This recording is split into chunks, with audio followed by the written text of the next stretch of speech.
Ayan, and alam nyo ba na meron din namang libre dito sa Japan? So, nandito ako sa libreng massage. Actually, full body massage pa siya.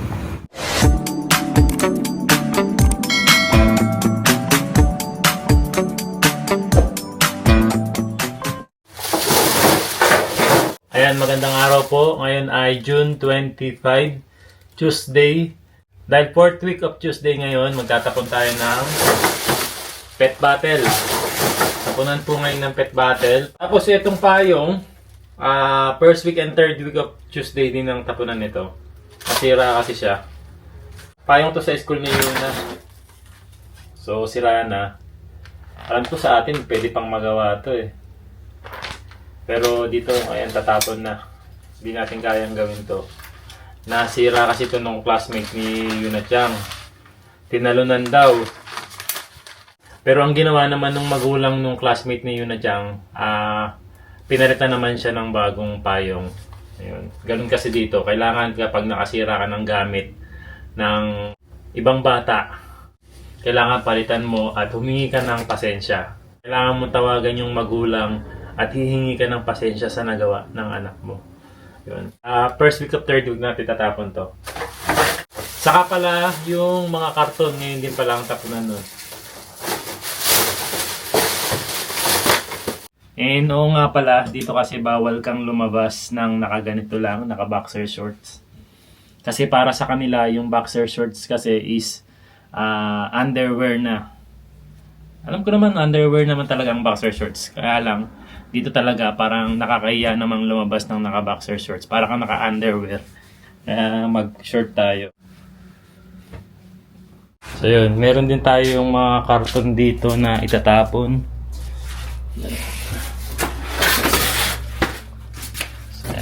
Ito, saka ito. So, hindi naman natin to pwedeng itapon ng nakaganito lang. Kailangan nating itali. Ayan. Kapag wala namang tali, pwede naman nating i-tape. Para lang hindi maghiwa-hiwalay yung mga karton.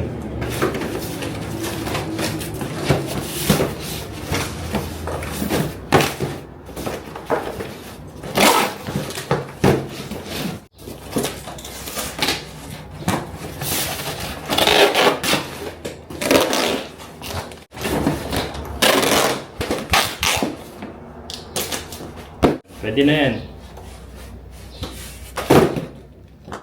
Bukod dun sa pet battle saka sa mga karton, ngayon din pala yung tapunan ng mga babasaging bote or mga spray cans. Ayan, ngayon din ang tapunan. Second week or fourth week. Bote ng suka. Bote ng gravy. Bote ng efficacent oil. Ayan, magkakasama na yan. Tapos kailangan ilalagay sa plastic at itatali. Ayan, tapo na tayo.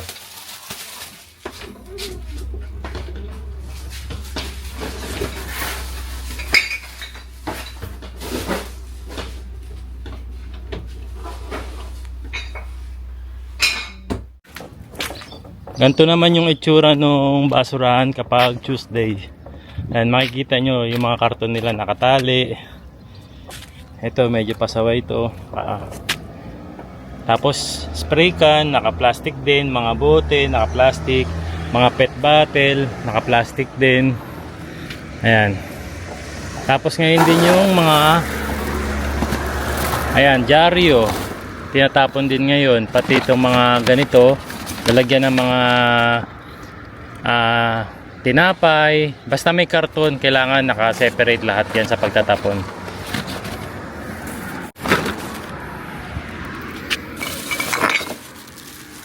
Mga bote dito and pet bottles.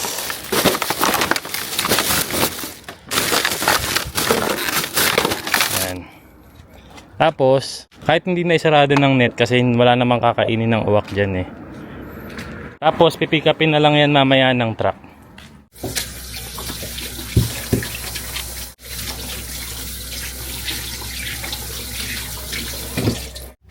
Ayan, so bago nga pala ako matulog uli dahil 5 oras lang yung tulog ko galing trabaho. Maluluto muna ako ng dinuguan. Ayan, meron tayo ditong baboy at dugo ng baboy na nabili ko sa Don Quixote. Ayan. Ayan, saing muna tayo ng kanin. Wala na palang laman yung bigas namin. Ayan. Hapon, bumili ako ng bigas. Ang pagbili ng bigas kasi rito per 10 kilos. Ayan. Magkano yung 10 kilos na bigas? Iba-iba kasi ang presyo katulad din sa atin. So itong nabili ko is nasa 3,900 yen 10 kilos. Hindi naman siya sobrang mura, hindi rin siya sobrang mahal. Lagi akong bumibili yung nasa gitna lang. Parang ganun. Tapos, meron din namang nabibiling 30 kilos pero parang hindi pa ako nakakita ng 50 kilos na bigas dito. Hanggang 30 kilos lang. Kung naalala nyo dati yung meron tayong bigas dito na kulay brown yung sako, yun yung 30 kilos. Tapos sunod nun 10 kilos, tapos meron ding 5 kilos. Ano ba? Sa tingin nyo ba mura ba yung bigas dito o mahal? Tapos sinasaling ko lang dito, nabili natin to sa Daiso for 600 yen. Yan, lalagyan talaga siya ng bigas. Tapos saktong-sakto rito yung 10 kilos.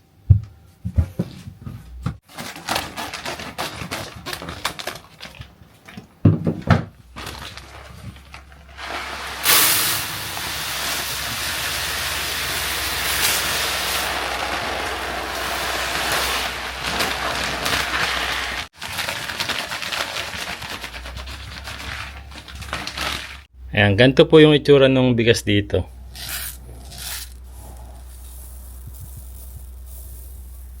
Hindi ko alam paano yung ginagawa nila rito. Bakit sobrang sarap ng kanin dito. Kapag naluto na tong bigas, sobrang sarap. Medyo malagkit siya.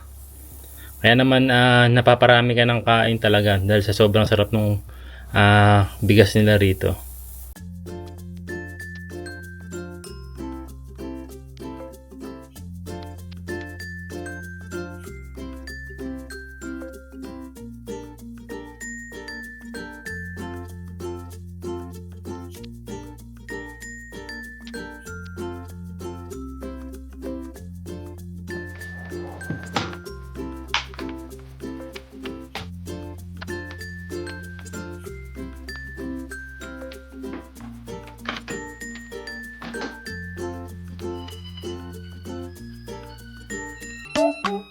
Ayan, so magluluto na rin ako ng dinuguan habang nakasalang yung sinaing natin. Alam nyo ba na ang dinuguan ay originally gawa talaga nating mga Pilipino? Ang dinuguan ay pinagsama-samang kidney, lungs, heart, at sinamahan ng tenga at karne ng baboy. At ang pinakasabaw nito ay dugo ng baboy, suka at sasamahan ng siling haba. At ang dinuguan ay tinatawag sa Batangas na sinungaok. So nilagay ko na nga yung bawang, sibuyas, pati na rin yung luya at igigisa ko lang itong baboy natin hanggang maging golden brown. Pagkatapos ay medyo dinurog-durog ko na nga itong lemongrass dahil isasama natin ito sa sabaw para magbigay lasa at aroma sa dinuguan natin. Hinala ko na nga rin yung dugo ng baboy para naman hindi sumama yung mga namumuong dugo nito. Kapag talaga medyo maselang ka o takot ka sa dugo, sigurado hindi mo magagawa to. So nilagyan ko nga ng suka yung dugo para mawala ng konti yung lansa. Pagkatapos nga mag golden brown ng baboy natin ay lalagyan na natin ng tubig at pakukuluin natin to ng 10 minuto. Isasama na rin yung lemongrass para naman sumama na rin yung aroma nito. Pagkatapos ng 10 minuto at malambot na yung baboy ay lalagay na natin yung ating siling haba. Iniwa-hiwa ko to para magkaroon ng konting anghang yung dinuguan natin. Naglagay na nga rin ako ng suka at pakukuluin natin to, wag nating hahaluin dahil ito ay tinatawag na sangkutsa. Pagkatapos ng kumulo ng suka ay pwede na natin lagay yung ating dugo ng baboy. Habang nilalagay natin ang dugo ng baboy, kailangan nasa mahinang apoy lang tayo at patuloy natin itong hinahalo. Nang sa ganun ay hindi mamuo yung dugo ng baboy dahil ito yung magiging sabaw natin. Kapag nailagay na lahat ng dugo ng baboy ay maglalagay na rin tayo ng tubig. Ilalagay na natin yung siling haba at patuloy lang natin itong hahaluin at pakukuluin uli ng 10 minuto. So di bali nilagyan ko nga rin pala ito ng patis kanina na hindi nakita sa video dahil yung kasi ang magpapalasa sa dinuguan natin. Ayan, syempre tikiman tayo. Sakto luto na yung kanin natin.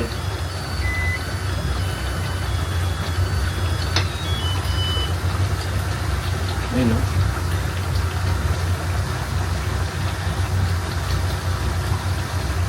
Maganda ganda ng pagkakaluto niya, medyo nagmamantika ng konti.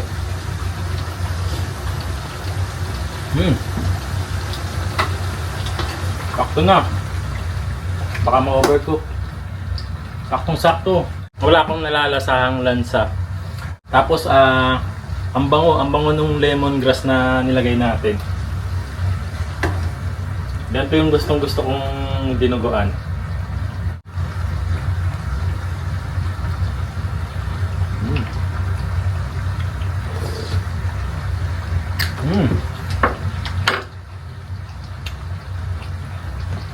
Itadakimasu. Ayan, dito na si Mama Aya para sa lunch break. Dinugo ang. Naharap pa. May suka to? Nalalasahan yung suka niya? Hindi. Kaya nga hinahanap ko eh. Pangpatanggal lang sa rin kasi yun eh. Ang sarap nga sa dinuguan yung may mga laman-laman ng tiyan. Ba yun? Ano ba yun? Parang laman loob, ano? Oo, intestine. Oo. Ito? Ano lang siya, pork lang talaga, pork belly.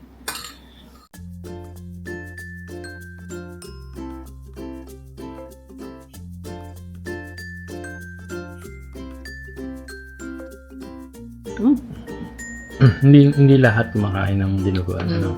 Hindi lahat kumakain ng dinuguan. Pero kumakain kami. Pag ayaw nyo, okay lang. Wala naman sa pilitan.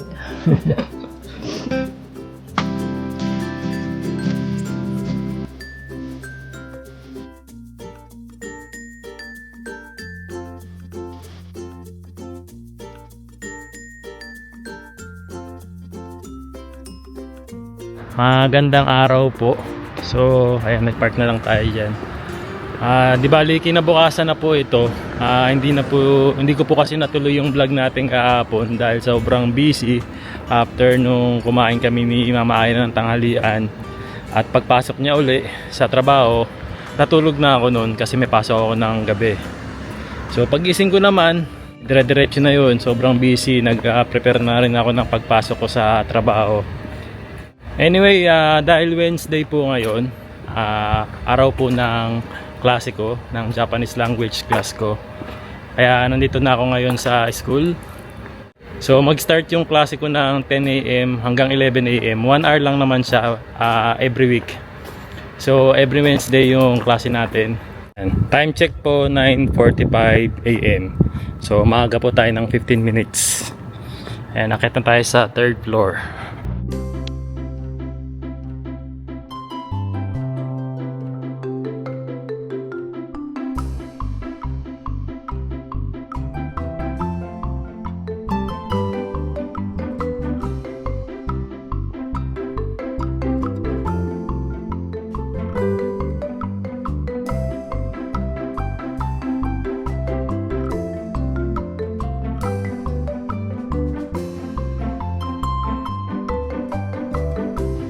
Dahil maangkat tayo, wala pang mga tao.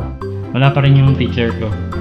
Sa pag-aaral ko, ito lang yung dala ko kapag nag-aaral ako or pumapasok ako sa klase.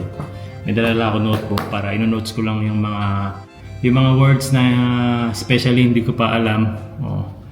Susulat ko rito. Tapos nire-review ko lang siyang nire-review hanggang sa matandaan ko siya. Ayan.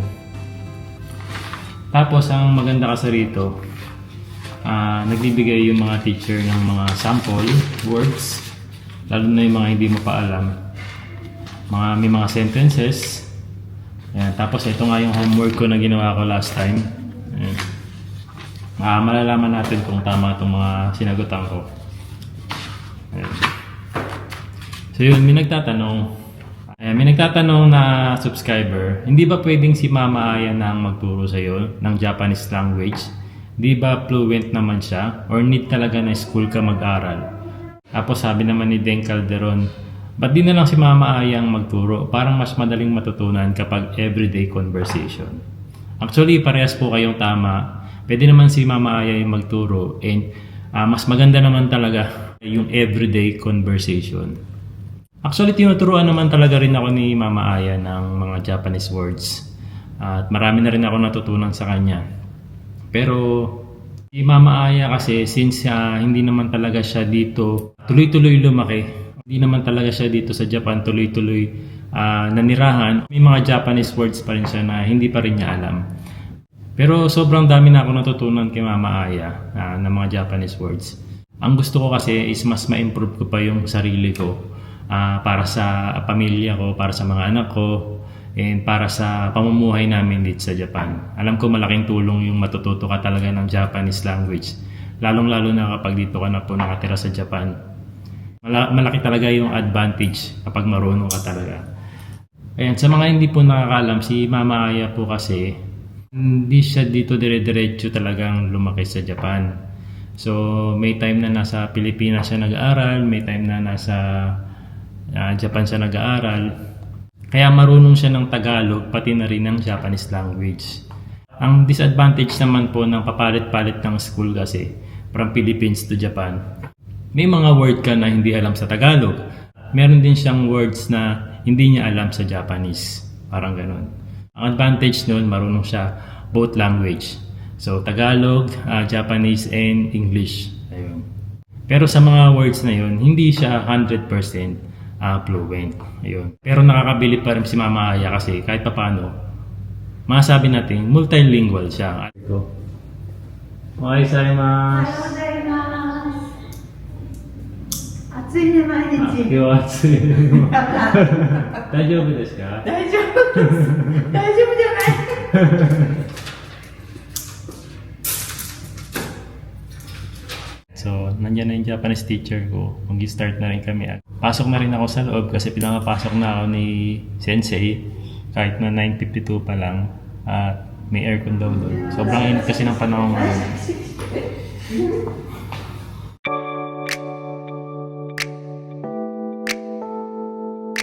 あ、夜勤？あ、じゃあ今日も眠いのね。大変だ。あ、そうだそうだ。3日ですね、今度はね。次は3日です。はい。7月の3日。ありがとうございます。じゃあ。 Yan, tapos na tayo sa Japanese language class. Sobrang dami ko ulit natutunan ngayon. And yan, thank you Lord. Sobrang bait ng mga sensei. And so, bahay na po ako. And time check, 11:32 ng umaga. So, bago ko matulog ng tanghali, dahil may pasok nga tayo sa trabaho mamayang gabi, magluto muna ako ng tanghalian namin ni Mama Aya. Kasi dito nga siya kumakain ng tanghalian. Kaya lang, kabit ko lang itong ating apron. Dahil nga tayo ay nakaputing damit ngayon. Para safe. Okay. Ang lulutuin ko ngayon para sa tanghalian namin ni Mama Aya.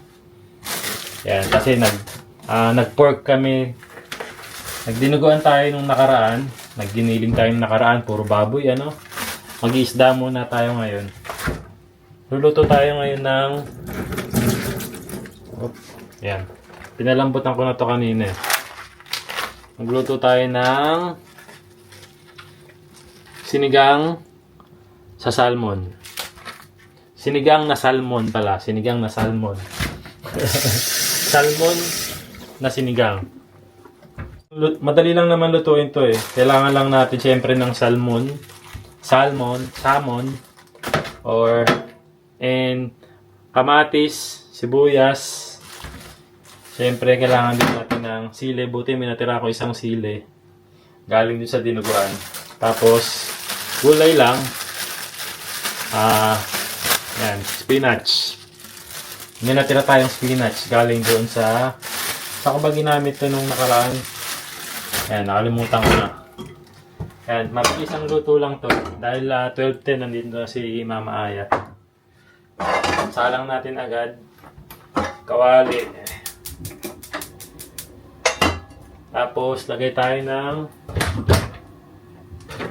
tubig para sa sabaw.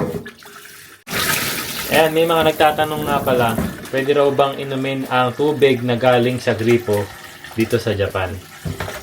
Ayan, Sabi naman nila malinis naman daw ang tubig dito sa Japan, pero ang ginagawa namin, naglalagay ako ng filter pa para tapos iniinom na namin to. Ayan, habang niluluto natin yung ating sinigang na salmon belly, ay isa-shoutout natin yung mga kababayan natin na laging nagko-comment dito sa mga videos natin. Ayan, shoutout kay Jolo Malion Vlogs 8873. Shoutout din kay Emily de Guzman 2914. Shoutout kay Nico Banan 4573. Shoutout din kay Neku. Shoutout kay Camille Rosales 980. Shoutout din kay Mahal Nime. Ayan, maraming salamat po sa mga comments nyo and pagsuporta nyo sa mga videos natin. Ayan, kung gusto nyo rin ma-shoutout sa mga susunod na video natin, huwag nyo kalimutang i-like yung video na to, i-share nyo yung video na to, at syempre mag-comment lang kayo.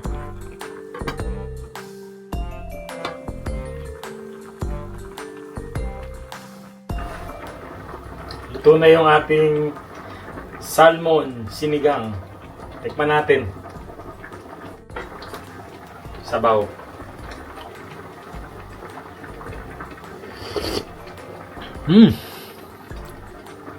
Saktong alat, asim. Goods agad. Hindi na natin kailangan dagdagan ng patis or ng sinigang. Yan, syempre, after magluto, linis tayo ng pinagagamitan natin.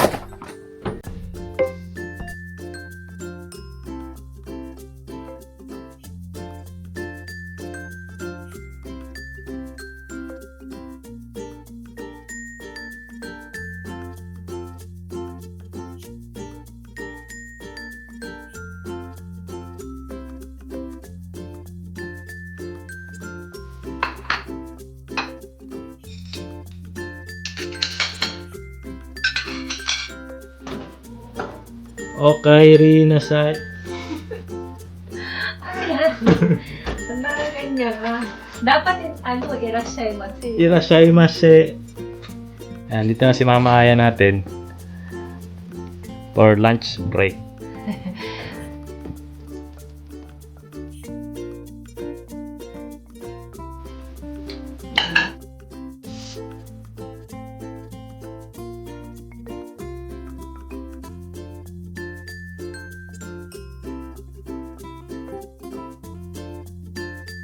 So kanina, pagkatapos namin kumain ni Aya, naisip ko matulog na rin agad.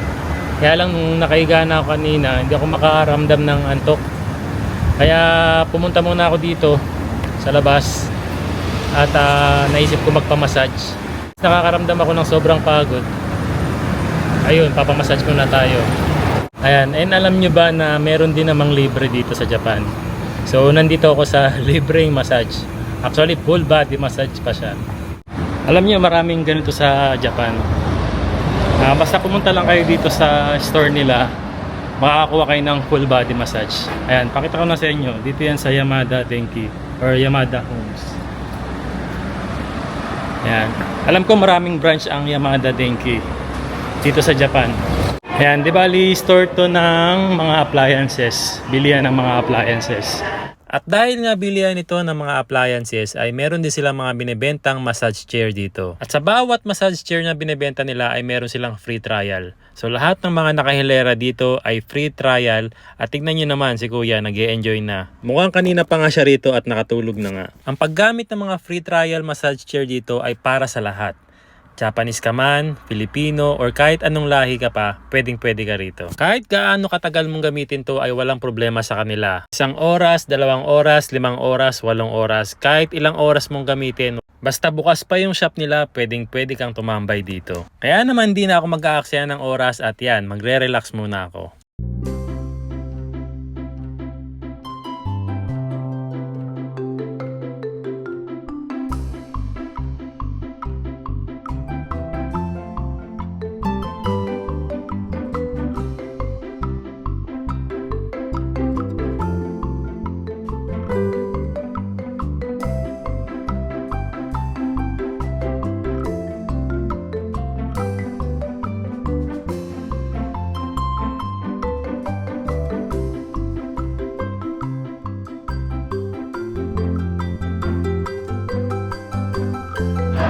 Ayun, after 1 hour full body massage, yun, kahit pa paano na-relax tayo. Actually, pwede ka pang mag-extend. Pwede pang 2 hours, pwedeng 3 hours. Kasi libre naman kasi siya eh. Ayan, kung gusto nyo rin itry yung libre dito sa Japan na massage, ayan, puntahan nyo lang yung mga Yamada Denki. Or sa tingin ko kahit yung ibang appliance center, meron din silang ganyan eh. Basta nagbebenta sila ng massage chair, meron silang mga free trial. Ayan. So, di bali, uwi na muna ako. At matutulog na ako ng tanghali dahil may pasok pa mamayang gabi. Ayan, kita-kits na lang po ulit sa susunod na video. Ayan, salamat po sa pagsama nyo ngayong araw na to.